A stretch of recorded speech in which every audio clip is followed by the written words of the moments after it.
एक स्थान ऐसा है पृथ्वी पर जो स्थान मानवों को 5 प्रकार से मुक्त करता है, मुक्ति मोक्ष दे देता है।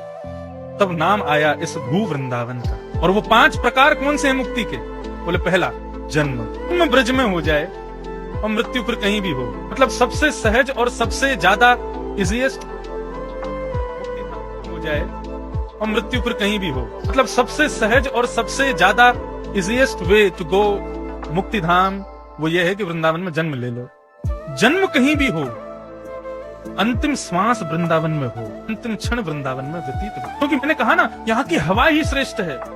या कुछ मत करो, पड़े रहो, भजन मत करो, बिल्कुल कोई भी कुछ करने की जरूरत नहीं। नियम पूजन आसन करो तो बहुत अच्छी बात, नहीं करो तो भी बैठे रहो। यहाँ पे श्वास भी लेते रहोगे ना, तो यहाँ की हवा भी इतनी ज्यादा भक्ति में है कि यहाँ की हवा भी एक नहीं, ना जाने कितने ठाकुरों के चरणों का स्पर्श करके आपकी नासिका से भीतर प्रवेश करती है। अंतिम क्षण जन्म हो वृंदावन में तो मुक्ति मिल जाएगी, मृत्यु हो जाए वृंदावन में, जन्म कहीं भी हो तो भी मुक्ति है। तीसरा बताया, बोले मृत्यु से पहले यदि वृंदावन का कोई कण किसी प्रसाद के माध्यम से ग्रहण कर लिया जाए, मृत्यु होने वाली है और उसी क्षण वृंदावन की कोई प्रसादी लेकर के आपके घर आ जाए, आप रात्रि में प्रसादी पाकर के सोए और रात्रि में ही प्रस्थान कर गए, तो भी मुक्ति निश्चित है, क्योंकि वृंदावन का प्रसाद भीतर गया है। चौथा बताया, बोले अंतिम समय में अंतिम श्वास ले रहे हो, आंखों से धुंधला धुंधला दिख रहा है, तभी किसी ब्रज के जन्मे ब्रजवासी का दर्शन हो जाए और उसका दर्शन करते हुए यदि प्राण निकल जाए तो भी वृंदावन मुक्त कर देता है। तो सबसे सहज उपाय बताया,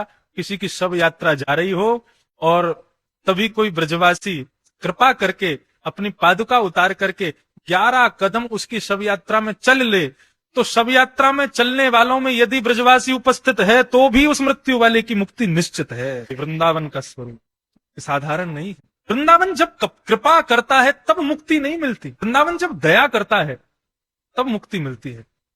क्योंकि वृंदावन जब कृपा करता है तब वृंदावन मिलता है, मुक्ति नहीं मिलती। वृंदावन किसी पर दया कर देता है, अच्छा चलो ठीक है तुमको कुछ नहीं, तो मुक्ति तो दे ही देते हैं। वृंदावन दया करता है तब मुक्ति मिलती है, वृंदावन कृपा करता है तब वृंदावन मिलता है। अब यहाँ जन्म मिलता है, यहाँ मृत्यु मिलती है, यहाँ रहने का वास करने का स्थान मिलता है जब वृंदावन कृपा करता है।